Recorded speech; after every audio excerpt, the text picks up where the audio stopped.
இன்னைக்கு தமிழ் சினி உலகமே ஒரு மிகப்பெரிய story teller, legendary director, actor அவங்கள இழந்திருக்கோம். ஆமாங்க, மிஸ்டர் கே பாக்யராஜ் சார் அவர்கள் இன்னைக்கு காலமாயிட்டார். அவருக்கு மாரடைப்பு அப்படின்னு இன்னைக்கு மார்னிங் இறந்துருக்காரு. அவருக்கு பார்த்திங்கன்னா 73 இயர்ஸ் ஓல்ட். நம்ம தமிழ் சினி இண்டஸ்ட்ரிக்கே ஒரு டிஃப்ரெண்ட் ஜானர் ஆஃப் மூவிஸை ப்ரெசென்ட் பண்ண ஒரு மாமனிதர்.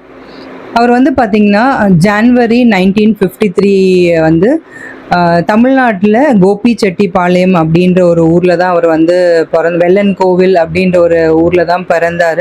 ரொம்ப நார்மல் ஃபேமிலி, ஒரு வெரி மாடஸ்ட் ஃபேமிலியிலேருந்து வந்த ஒரு மனிதர். ஆனால் சின்ன வயசுலேருந்தே பார்த்திங்கன்னா கதை சொல்கிறது, பக்கத்தில் இருக்கவங்க கிட்ட எல்லாம் ஸ்டோரியை பற்றி சொல்கிறது, அவரே புது புது கதைகளை ப்ரெசென்ட் பண்ணுறது, இந்த மாதிரி அவருக்கு ரொம்ப பிடிக்கும்.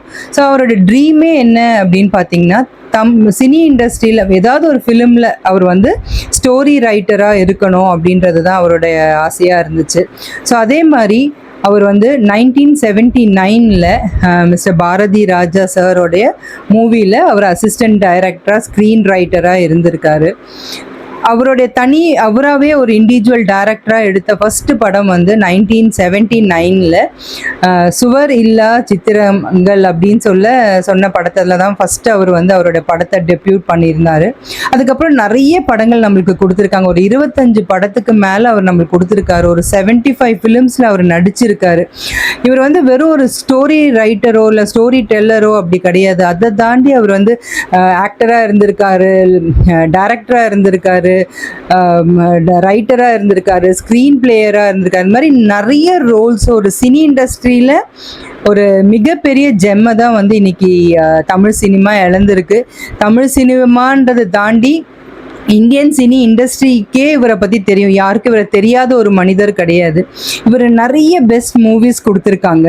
அதில் சில மோஸ்ட் மெமரபிள் மூவிஸ் அப்படின்னு பார்த்தீங்கன்னா முந்தானை முடிச்சு, தூரல் நின்று போச்சு, அப்புறம் மௌன கீதங்கள், டார்லிங் டார்லிங், சுந்தர காண்டம், அந்த மாதிரி மோஸ்ட் என்ன சொல்ற கிளாசிக் அண்ட் வெரி ஒரு ரொம்ப இன்ஸ்பயரான ஃபியூச்சர் ஃபிலிம் மேக்கர் ஆன பர்சன் இவர். அது அந்த இவங்களுடைய பீரியடில் பார்த்தீங்கன்னா இவர் நிறைய அவார்ட்ஸ் வாங்கியிருக்காரு. ஏன்னா இவர் ஒரு 25 ஃபிலிம்ஸ் டைரக்ட் பண்ணியிருக்காங்க, 75 ஃபிலிம்ஸ் ஆக்ட் பண்ணியிருக்காங்க. அண்ட் ஆல்சோ பார்த்தீங்கன்னா Filmfare award for best actor முந்தானை முடிச்சுக்கு வாங்கியிருக்காங்க. SIMA life time achievement award வாங்கியிருக்காங்க. ரீசெண்டாக அவருடைய 50 இயர்ஸ் இன் சினிமா அப்படின்னு சொல்லிட்டு ஒரு மிக பிரம்மாண்டமான ஒரு செலிப்ரேஷன் நடத்தினாங்க. அதில் நிறைய ஆக்டர்ஸ், அவங்க கூட நடித்த ஆக்டர்ஸ், அவங்க எல்லாருமே அவரை பற்றி ரொம்ப பாசிட்டிவாக, இவர் என்ன மாதிரியான ஒரு பர்சன், எல்லாருக்கும் எவ்வளோ ஹெல்ப்ஃபுல்லாக இருப்பாங்க அப்படின்ற மாதிரி எல்லாம் நிறைய ஒரு ஸ்பீச் நடந்திருக்கும். எஸ்பெஷலி ரஜினிகாந்த் சாராக இருக்கட்டும், கமலஹாசன் சாராக இருக்கட்டும், எல்லாருமே ரொம்ப அருமையாக அவரை பற்றி பேசியிருந்தாங்க. ஸோ இந்த பாக்யராஜ் சார் பார்த்தீங்கன்னா இந்த தமிழில் இருக்கிற ஸ்க்ரீன் ரைட்டிங்கை ஒரு ஒரு பியூட்டிஃபுல்லாக ஒரு இன்டெலிஜென்ட் ஸ்டோரி மாதிரியும், அன்ஃபர்கெட்டபிள் கேரக்டர் மாதிரியும், அவரோட டைலாக்ஸ் எல்லாம் பார்த்தீங்கன்னா எப்பவுமே ஒரு காமெடி டைலாக்ஸாக ஒரு டிரான்ஸ்ஃபர்மேஷனே கொடுத்துருக்காங்க தமிழ் இண்டஸ்ட்ரிக்கு. அண்ட் ஆல்சோ இதை இன்ஃப்ளூயன்ஸ் பண்ணி இவரோட ஒர்க்ஸ் பார்த்தீங்கன்னா நிறைய மாடர்ன் ஃபிலிம் மேக்கர்ஸ் இவருடைய ஃபிலிம்ஸை இன்ஸ்பயர் ஆகி யூஸ் பண்ணியிருக்காங்க. அதே மாதிரி இவரோட கான்ட்ரிபியூஷன் டு இந்தியன் சினிமா டைம்லெஸ்ஸாக இருக்கும். ஸோ அந்த மாதிரி ஒரு பர்சனை தான் நம்ம இன்னைக்கு இழந்திருக்கோம். So we actually bid farewell to this legend who story, அவரோட கதைகள் நிறைய நம்மளை சிரிக்க வச்சிருக்கு, திங்க் பண்ண வச்சிருக்கு, ஃபீல் பண்ண வச்சிருக்கு. So rest in piece Bhagyaraj sir.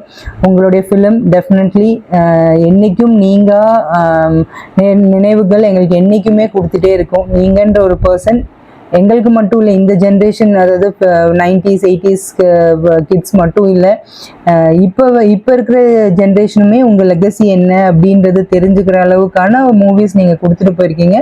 எல்லா மூவி லவ்வர்ஸும் கண்டிப்பாக உங்களுடைய மூவியை பார்த்துட்டு இப்படி ஒரு பர்சனை நம்ம மிஸ் பண்ணியிருக்கோம் அப்படின்னு தோணும்.